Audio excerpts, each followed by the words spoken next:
कहानी खजाने की तलाश शुरुआत। तीन दोस्त अहमद, उमर और दानिश अपने गांव के पास बहती नदी के किनारे खेल रहे थे।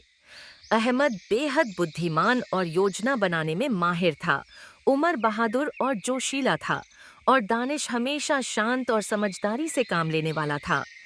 एक दिन खेलते खेलते दानिश ने नदी की रेत में दबा हुआ एक पुराना लकड़ी का संदूक देखा। अरे, ये क्या है? अहमद ने हैरानी से पूछा। संदूक को खोलने पर उन्होंने एक पुराना और रहस्यमय नक्शा पाया। नक्शे में एक जंगल के अंदर छुपे खजाने का जिक्र था। तीनों ने तय किया कि वे इस खजाने की खोज करेंगे। यात्रा की शुरुआत। उन्होंने अपनी यात्रा के लिए जरूरी सामान इकट्ठा किया। पानी की बोतलें, एक छोटा सा चाकू और एक पुराना कमीज। जैसे ही वे जंगल में दाखिल हुए, ऊंचे ऊंचे पेड़ों की छाया और पक्षियों की अजीब आवाजों ने माहौल को और रहस्यमय बना दिया। ये जंगल तो किसी कहानी जैसा लग रहा है, उमर ने उत्साहित होकर कहा। लेकिन हमें सतर्क रहना होगा, यहाँ खतरा हो सकता है, दानिश ने चेतावनी दी। पहली चुनौती।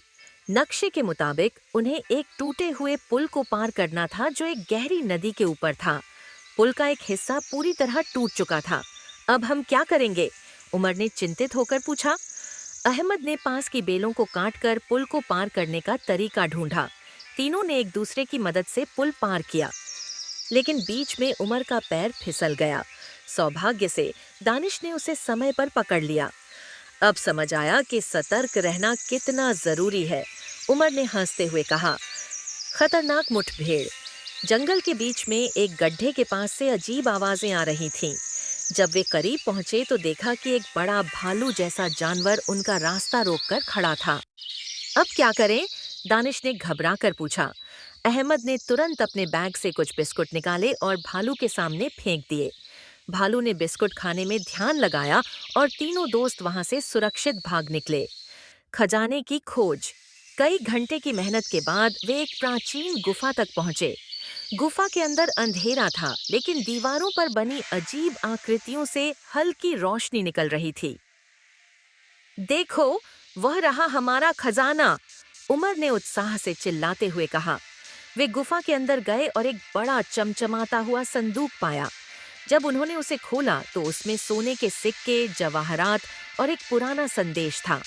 संदेश में लिखा था, सबसे बड़ा खजाना आपकी दोस्ती है, इसे हमेशा संभाल कर रखें। तीनों दोस्तों ने एक दूसरे को गले लगाया और हंसते हुए कहा,